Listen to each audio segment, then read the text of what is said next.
Bulls got the Timberwolves tonight in a matchup that I'm excited for. I'm going to be at the game. It's here in Minneapolis, and I'm hyped to go. I'm going to be watching front and center, seeing Buzelis up close, hopefully seeing Lonzo Ball up close, seeing what this team looks like. So I'm hyped for this matchup tonight. Here's 5 keys to victory. Key number 1 is Modest Buzelis. That game yesterday, I'm not going to say it's the best game that a Bulls rookie has ever played, but I am going to say it's the most efficient game that a Bulls rookie has ever played.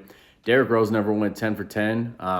Michael Jordan never went 10 for 10. Elton Brand never went 10 for 10. You go down the list of great Chicago Bulls rookies. Nobody had a game that was as efficient as Buzelis was last night. 10 for 10, 4 for 4 from 3. He was doing everything. He was moving off ball. He was hitting his open shots. He was getting to the rim. He was taking guys off the dribble. He was playing defense. He was blocking shots. I saw a stat today.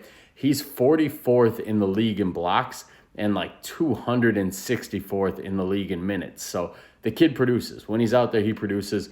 We need to play him. If he's not going to start, he needs to be the first guy off the bench. He needs to be playing 30 minutes a night, and he needs to be closing games.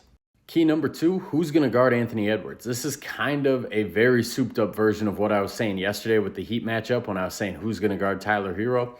Anthony Edwards is 10 times the player Tyler Hero is, and I have no idea who's going to guard him. Lonzo, I hope he plays tonight. It's the second half of a back-to-back. It's a road game. It's only a short flight, but it's still second half of a back-to-back, and he hasn't played those. But we don't have very many guys on the roster right now. We're not playing the guys that we just traded for, so we're down to like 9 guys, 8 guys on the roster. So Lonzo, he might have to play tonight. They might have to tell him to suck it up and play tonight, and he might get the Anthony Edwards matchup. I'm sure it's going to be a combination of him and Ayo Dosunmu. Patrick Williams isn't quick enough to stay with Anthony Edwards, so I hope we don't see a lot of that. But Ant's a problem, man. Every time that I go to a Timberwolves game, I'm always just in awe watching Anthony Edwards. His athleticism, the way he plays the game, it's crazy to watch. It makes you, as a Bulls fan, it makes you wonder, are we ever going to get a player like that in this franchise again? Because he's special. And when he goes downhill and he makes it a point to get to the basket, unstoppable. When he's just settling for threes and looking for the step back three, a lot easier to defend. I know he's shooting like 40% this year from 3, but I'm always of the mindset that when Anthony Edwards takes a 3, the defense breathes a sigh of relief because they know that dude can get to the rim whenever he wants. So hopefully the Bulls, they throw a couple bodies at him today.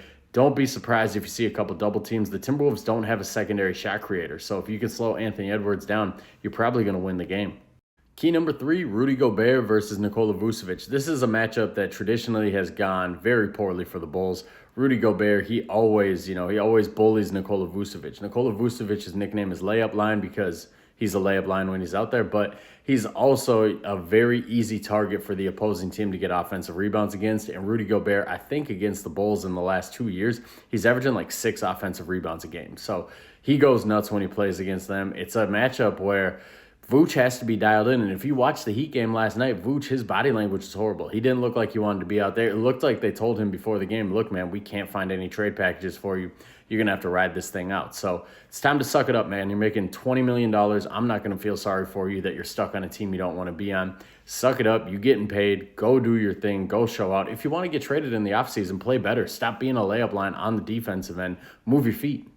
Key number 4, Jaden McDaniels versus Patrick Williams. So this is a very intriguing matchup to me because they're the same player. They're the Spider-Man meme. They're very similar players. And both fan bases feel very similar about both players. The only difference is Jaden McDaniels, he was a gem. They found him at the end of the first round. Nobody really expected much out of him. And he grew his game and he blossomed into a key contributor for them. Patrick Williams, obviously 4th overall pick, overdrafted, overhyped. So you compare the players, though. They're both known for their defense. They don't have much on offense. Both of them got paid, and both fan bases feel like they're overpaid now. Both fan bases expect a lot more from the players than what they're getting, and both guys are getting outplayed by guys on the roster. So I've watched I live in Minnesota, so I've watched a fair amount of Timberwolves games this year. Nickeil Alexander-Walker has been a much better player than Jaden McDaniels this year. I watch every Bulls game, so I can tell you that Modest Buzelis has been a much better player than Patrick Williams this year. So it's interesting that there's these narratives, they go back and forth between these two guys on 2 different teams. And both fan bases would love to see both of these guys traded. It's probably not going to happen. So it'll be an interesting matchup tonight to see who gets the better of the other.